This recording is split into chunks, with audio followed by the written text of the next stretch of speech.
അങ്ങനെ കിട്ടി ബോധിച്ചു. എന്താന്നല്ലേ, നമുക്കെല്ലാവർക്കും ക്ലാസ് എടുക്കാനുള്ള, ലെസൺ പ്ലാൻ എഴുതാനുള്ള ടോപ്പിക് എല്ലാം കിട്ടി ബോധിച്ചിരിക്കണു. നമ്മൾ ടോപ്പിക്ക് തേടി എത്തിയത് വേറൊന്നുമല്ല, കുമരകത്തെ SKM സ്കൂളിലാണ്. അതെ, നമ്മളുടെ മുന്നത്തെ ഇൻഡക്ഷനും ഇവിടെ തന്നെ ആയിരുന്നല്ലോ. അങ്ങനെ നമ്മൾ വീണ്ടും നമ്മൾ ടോപ്പിക്ക് മേടിക്കാൻ വന്നു. അതിനെ സാറിനെ കണ്ടു, കുറേ നേരം അവിടെ വെയിറ്റ് ചെയ്തു. പിന്നെ സാറിനെ പോയി കണ്ടു, ടോപ്പിക്ക് കിട്ടി. അങ്ങനെ വയറ് നിറഞ്ഞു. എനിക്ക് 8ാം ക്ലാസ്സും 9ാം ക്ലാസ്സും ഉണ്ട്. അതുപോലെ തന്നെ മേഘനയ്ക്കും സെയിം അവസ്ഥ. ഇനി ഇതൊക്കെ എഴുതണമല്ലോ, പഠിക്കണമല്ലോ, പഠിപ്പിക്കണമല്ലോ, എന്തൊക്കെയാണ് വേണ്ടതെന്നൊരു പിടുത്തമില്ല. അങ്ങനെ നമ്മൾ തിരിച്ച് കോളേജിൽ എന്തിനാ വരുന്നതെന്ന് ചോദിച്ചാൽ, ഇതെങ്ങനെ ലെസൺ പ്ലാൻ എഴുതണം, സ്കൂളിൽ പോയ എന്താണ് അവസ്ഥ, ഇതെല്ലാം നമുക്ക് നമ്മുടെ ടീച്ചർ പറഞ്ഞു തരും.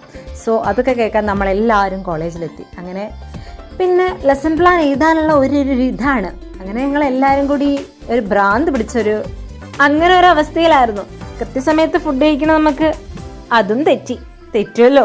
ഇനി എന്തൊക്കെ തെറ്റാൻ കിടക്കുന്നു. ഇനി നേരെ ചൊവ്വേ ഉറക്കമില്ലാത്ത, ഭക്ഷണം കഴി മര്യാദക്കില്ലാത്ത ഒരു നാളുകളാണ് വരാൻ പോകുന്നതെന്നാണല്ലോ എൻ്റെ ഒരു വെപ്പ്. അപ്പൊ അങ്ങനെയൊക്കെയാണ് കാര്യങ്ങളുടെ കിടപ്പ്. ഇതാക്കേണ്ടത് ഞാൻ വീഡിയോ എടുത്തതിന് മുഖം മൂടിയിരുന്ന എൻ്റെ പ്രിയപ്പെട്ട സുഹൃത്തുക്കൾ. അങ്ങനെയൊക്കെയാണ് കാര്യങ്ങളുടെ ഒരു കിടപ്പ്. ഞങ്ങൾ സീനിയേഴ്സിനെ നമിച്ചിരിക്കണു. അവർ 52 ലെസൺ പ്ലാനല്ലേ ഉണ്ടാക്കിയത്. ഞങ്ങൾക്കും അത് ഉണ്ടാക്കണമല്ലോ. നീ കാണാൻ പോണ പൂരം പറഞ്ഞറിയിക്കണ്ട, ഞാൻ വ്ലോഗിലിട്ട് അറിയിക്കാം.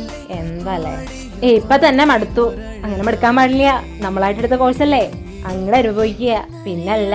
അപ്പൊ ശരി, ബൈ, ഞാൻ പോകുന്നു.